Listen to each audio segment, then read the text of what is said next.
This is MechWarrior Online. It is basically a first-person shooter. I'm going to do this video, not quite sure what I'll call it yet, some introductory to MechWarrior or something, because I ran into a few younger kids that had no idea what BattleTech was. No idea what MechWarrior was. I'm trying to tell them about the game, and they have blank stares. Okay, imagine you are driving up to 100 tons, 20 to 100 ton giant robot that stands up to 30 feet tall, 20 to 30 feet tall, I believe, is the normal range. And this is the cockpit view. This is what you see. Now, if you hit F4, because I don't have mine start with it in there because I find it a little annoying, I'll go into the review. That's what it looks like. This is the third-person view of the mech. So you only get it from the back. I've not found if there is a button that lets you go get camera shots around the mech. I have not found it yet. So that will have to do for a back shot.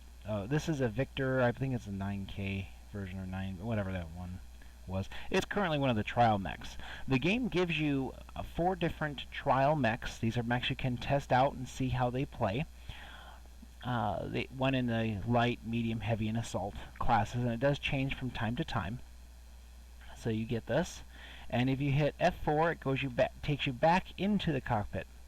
Now here you are in the cockpit. You hit F4, and it takes you out of the cockpit. Do you see a problem? I find the third person they made to be... It's still under beta. They're still refining the game. But the problem here is there's no map. This particular map, I know it well enough to be able to navigate around without a problem. It's a smaller map, it's easier to manage, but there's no map. You go back in, and you have a map. You can see where you're going, what direction, and everything. Okay, so in my opinion, the third person is not that useful. The other thing with the third person view is a lot of games you can go into third person, you can go around and see around corners and see around things and say, aha, I got this, I can see you over there. When you go into this view, I think it's red if it's an opponent and it's blue or whatever if it's a friendly, but you'll see a little lit up ball appear where you're viewing from. So if you go to this view thinking you're going to see over these containers and spot something while not exposing yourself to fire, you also give away your position so they can see where you are. Oops. So it's really nice in that it's balanced. It does not give you that advantage. It really neutralizes that. So it's quite nice in that regard. The other thing, well, just as far as third person go, I'm done. So anyway, the other thing is weapons. You have basically 3 types of weapons. You have missile, which this one doesn't have much. Energy, which it's not much. And ballistic. This one is his main ballistic weapon, is a gauge rifle. Think of it as a railgun. Okay. Energy weapons have high heat but low weight. Ballistic weapons have high weight, low heat. Damage will depend on what type you put in there, so by mixing the two, you can get some very good weapon output with lower energy, or decent, manageable energy. Missile, it varies. The SRMs I personally am not impressed with in this game. The LRMs are the long-range, very much the power weapon. If you get a lock, they fire. If you lose the lock and then get it back, the weapons will veer off and then they'll go back on track. They arch down on the opponent, so you can hit them if they're behind buildings or hills. They do quite well. Now, as far as movement, I'll go over a few other things before I get into movement, because this ties into movement. If you hit escape, it takes you to options. If you click on the options, it shows you this. These are the options. Specifically, in the lower left-hand corner is a series of buttons you will want to adjust. My personal preference is I prefer my throttle on decay. That means when I take my finger off of the movement forward, it will instantly start tending towards a stop. I find it gives me better control. I know other people who do prefer not having it. So you can vary that. You have arm lock. What that is the arms at the side of your mech will be locked into where your torso is pointing. If you want that unlocked, because it will give you more range and arc movement of fire. The other ones are strictly personal preference. Disabled tooltips, start in third person. That is a default. You'll want to turn that off so you can just go into your cockpit if you want to go into the cockpit, or leave it on if you want to go into third person. That's entirely personal preference. Invert joystick controllers, etc. And then you hit escape again and it will take you out, and or actually cancel. And then you hit escape again and you go back into the game.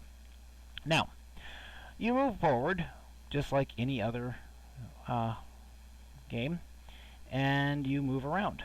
I acquired a target, and you actually have many different weapons and many different systems. Now in the lower right you have a series of weapons, up to 6 weapon groups, and all of your weapons listed. Using your arrow keys in the control, the right control right next to the arrow keys, you can, wherever that crosshair meets, you can move the weapons around on different groups. I personally prefer having one group that's either everything, so I have like one circuit that's just everything you can put at it, and then putting another circuit that's a little like the second circuit for geared in for close in or lower heat. Either doing the first weapon circuit for your long range, second weapon circuit for your short range. These are going to be the left and right mouse buttons. The left mouse button is going to be your circuit 1. Circuit 2 is going to be your right. If you have multiple mouse buttons, it will then go from there, depending on your configuration of your mouse as to how that will vary. But even if you only have the 2 mouse buttons, in a minute I'll show you how you can adjust that so it'll be even easier to maneuver. You can have one for your long range, one for your short range, one for Alpha Strike, just light up, give them everything in a desperate moment. One that's more heat friendly when you start to get hot, switch over to that circuit to cool off a little bit. And the list goes on. Now, because this is, the gauge rifle is the long range, and I will take the others off the long range, so the gauge rifle's only for long range on the number 1 circuit.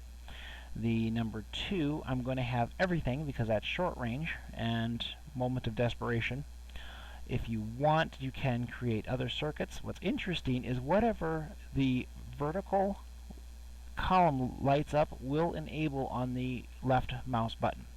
So if you put this back on your number 1, you can just do that, and just with a hit of the arrow button going left or right, you can loop it around and jump to whatever circuit you wish to use. So in that way, even if you only had one mouse button that was working or that you were comfortable with working quickly, it was available. So let's give this mech in front of us a gauge rifle. And that did 15 points of damage. The weapon groupings, as far as the system go, are very effective. That was my Alpha Strike circuit. Light up, as I like to say. You can fire on the move. Notice how the center crosshair goes red. That means you did damage. And you just proceed to fight. If you just hold down the circuit, it will automatically enable and fire as soon as a weapon is finished charging, which will create an interesting little volley, because every weapon is going to be slightly different on its recharge time. You can see my heat just climbing, and I am shut down. Hit O to override, and it will start back up. Of course, you're still very hot, but by just using the gauge rifle, ammo dependent, it's less heat, and you can do a lot of damage.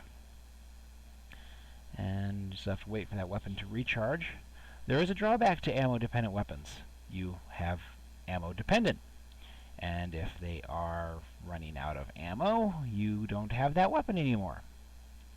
Now, in my first video about MechWarrior Online, I mentioned the cave.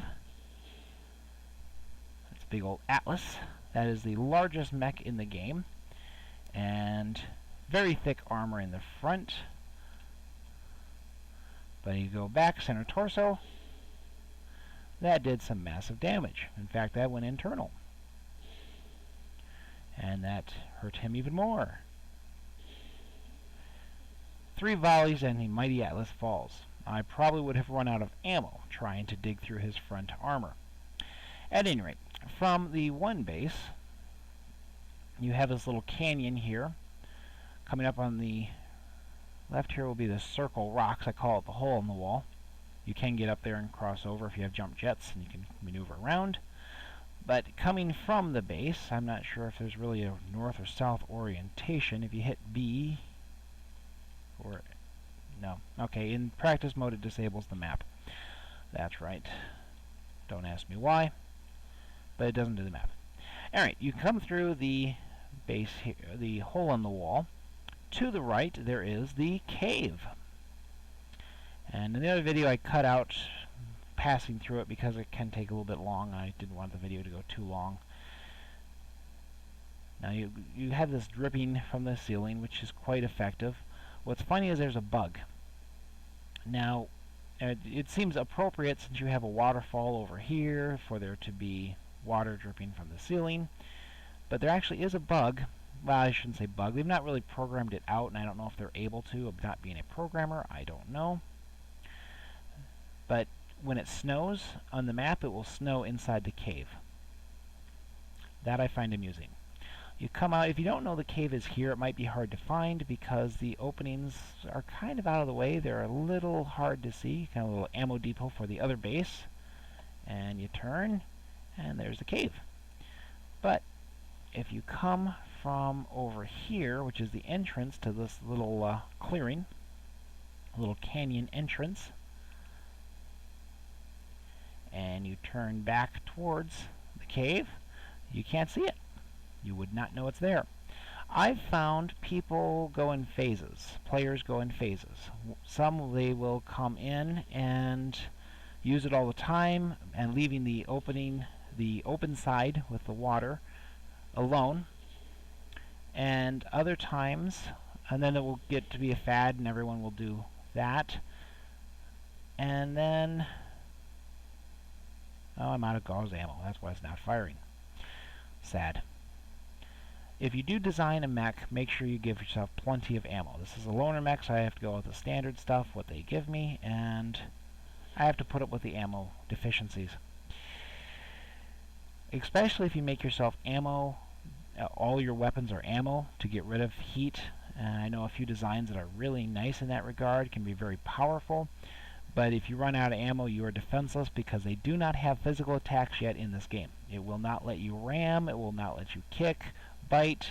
You're out of ammo, you're basically just there. So when that happens to me, or my weapons are destroyed and I don't have anything else I can fight with, I will usually try to present myself as a target to distract from players who can still fight, to give them a little bit more chance, because I have this strange concept called teamwork.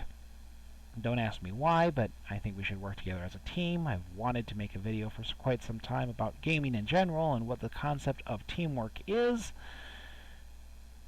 but we'll see. If I get time and ability, that and etiquette, proper game etiquette, you know, don't do weapons fire in front of me while I'm trying to pass through, kind of things. You know, well, I just wanted to test my weapons. I'm walking here, do you mind? So that is pretty much it.